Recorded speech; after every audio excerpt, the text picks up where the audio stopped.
Hello বন্ধুরা, কেমন আছে সবাই? আশা করি সবাই ভালো আছে। আজকে অনেকদিন পর আমি রান্নার রেসিপি নিয়ে এসেছিলাম। এই দেখো, একটু আলাদা রকমভাবে আলু পটল তরকারি করবো। এই যে পটল ভাজা বসিয়ে দিয়েছি, দেখতে পাচ্ছ সবাই। আর এইদিকে এই যে আলু ধুয়ে নিয়ে কেটে রাখা আছে। এখানে আতপ চাল আমি ভিজিয়ে রেখেছি। এই যে পাঁচফোড়ন দিয়ে দিলাম গরম করে তেলের মধ্যে। এবার আলুটা দিয়ে দিলাম।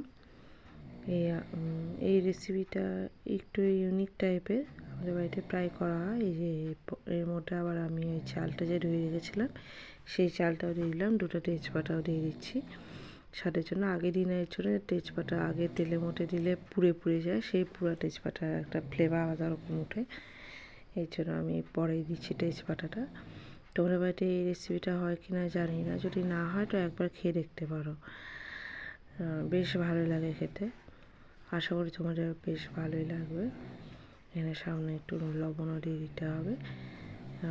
একরকম একঘেয়েমে খেয়ে খেয়ে না আলু পটল তরকারি আর ভালো লাগে না। আর হঠাৎ করে বাড়িতে মামা এসেছে, তো মামা এসেছে। এই দেখো এদিকে গরম জলও বসে দিচ্ছি। আমি গরম জল দিয়েই বেশিরভাগ তরকারি করি। এই দেখো এখানে অল্প একটু লবণ দিয়েও দিচ্ছি সিদ্ধ হওয়ার জন্য, পরে স্বাদ অনুযায়ী লবণ দেব। পটল ভাজা ওটা অলরেডি লবণ দিয়েছি আমি অল্প করে, যাতে সিদ্ধটা ভালো করে হয়। তো যেটা বলছিলাম, অনেক দিন পর মামা এসেছে বাড়িতে, মামা বাড়িতে এসেছে। তো মামা আজকে দুপুরে এখানেই খাওয়া দাওয়া করবে। কি খাওয়া দাওয়া করবে, হঠাৎ করে আমরা যেহেতু ঘুরতে গিয়েছিলাম, বাড়িতে এসেছি, তো কিছু ওরকম করে সবজি আনাও ছিল না। কারণ কি প্রত্যেক দিনের সবজি প্রায় প্রত্যেক দিনই আনি আমরা, বা একদিন দুদিন পর পর আনি। এর জন্য এটাই ছিল, এটাই করছি।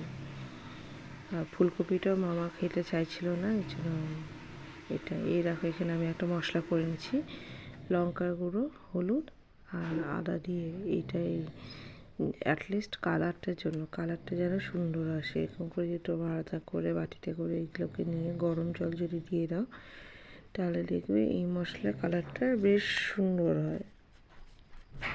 আর যেহেতু আমি ঝোল করছি হালকা হালকা গা মাখা মাখা, এই জন্য এটাকে আমি গরম জলে, এই দেখো আমার এই আলুটা আর চালটা মোটামুটি সিদ্ধ হয়ে এসেছে। পাঁচফোড়নটা আগে দিয়ে দিয়েছিলাম, রেখেছিলাম। এই দেখো আমার আলু সিদ্ধ হয়ে এসেছে। তোমরা কে কোথায় দেখছো অবশ্যই জানিও, আমার ভিডিও কেমন লাগে সেটাও জানিও। যদি কোনো আমার দ্বারা যদি কোনো ভুল ভ্রান্তি হয় তাহলে অবশ্যই জানিও। এই দেখো এর মধ্যে আমি একটু গরম জল দিয়ে দিচ্ছি, যাতে কালারটা খুব সুন্দর হয়। কারণ কি আলাদাভাবে দেওয়ার থেকে যে কালারটা হয়, তার থেকে এই দুটোকে লঙ্কার গুঁড়ো আর হলুদের গুঁড়ো একসঙ্গে যদি মিশিয়ে যদি দেওয়া হয়, ওটা কালারটা খুব সুন্দর হয়। এবার এটাকে আস্তে আস্তে করে ছেড়ে দিতে হবে মিডিয়াম আঁচে রেখে। তো এরকম করে আমাদের বাড়িতে প্রায় সবাই এই রেসিপিটা খেতে ভালোবাসে। তোমরা খেয়েছো কি না জানিও। আর যদি না খাও তাহলে একবার হলেও করে খেও, আমি বলবো একবার সাজেস্ট করবো একবার করে খেও। পটলে ওই একঘেয়েমি তরকারি খাওয়ার থেকে এই পটলে ঘন্ট খেতে বেশ ভালো লাগে। এরকম এবার ভালো করে এটাকে কষাতে হবে। তোমাদের যদি আমার ভিডিও যদি কোনো ভুল ভ্রান্তি লাগে অবশ্যই নিজের মনে করে আমাকে ক্ষমা করো। জানি না কে কে দেখো আমার ভিডিও, বড়দেরকে আমার প্রণাম জানাই আর ছোটদের আমার ভালোবাসা জানাই। এই দেখো আমার এটা কষে গেছে। আজকে এর সঙ্গে আরেকটা সবজি করা হয়েছে, সবজি বলতে ঘন্ট। ওই ফুলকপি ডাঁটা, মূলা, তারপর হচ্ছে পটল, তারপর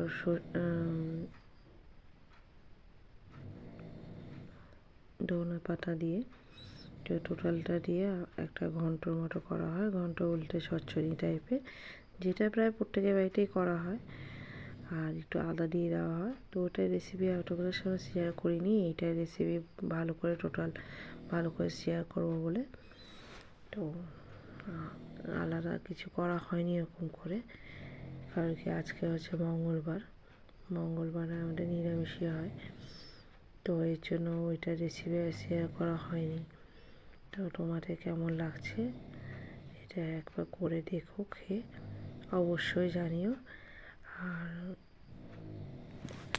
কে কোথা থেকে দেখছো, যদি ভালো লাগে আমার ভিডিও তাহলে লাইক কমেন্ট অবশ্যই করো, শেয়ার করো। এরকম মোটামুটি আমার তরকারিটা হয়েছে। এখানে আমি গরম জল ঢেলে দিয়েছি, এখন একটু ফুটতে দিতে হবে যেন ভালো করে ফুটে যায়। আর এর থেকে বেশি আমি আর জল দেবো না, কারণ বেশি জল দিলে তরকারিটার স্বাদটা নষ্ট হয়ে যায়, তখন জল জলাই হয়ে থাকে। আর এটা একটু গা মাখা মাখা হয়ে থাকলে বেশ ভালো লাগে খেতে।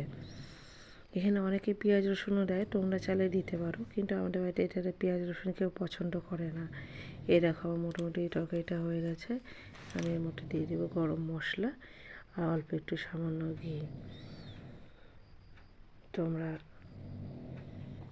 কেমন করে কেউ যদি করো সবজিটা তোমাদের বাড়িতে, কেউ কেমন করে করো অবশ্যই জানিও। আর আজকে অনেক দিন পর মামা বাড়িতে এসেছে, খারাপও লাগছে, মামাকে নিরামিষই সবজি করে খাওয়াবো।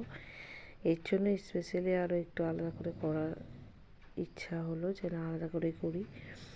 আর ফুলকপিও ছিল, কিন্তু মামা ফুলকপি তরকারি বললো বাড়ি থেকে খেয়ে এসেছে, এই জন্য ফুলকপি তরকারি আর করা হলো না। এটা ঘি গরম মশলা দিয়ে দিলাম, এরকম আমার তরকারি কমপ্লিট।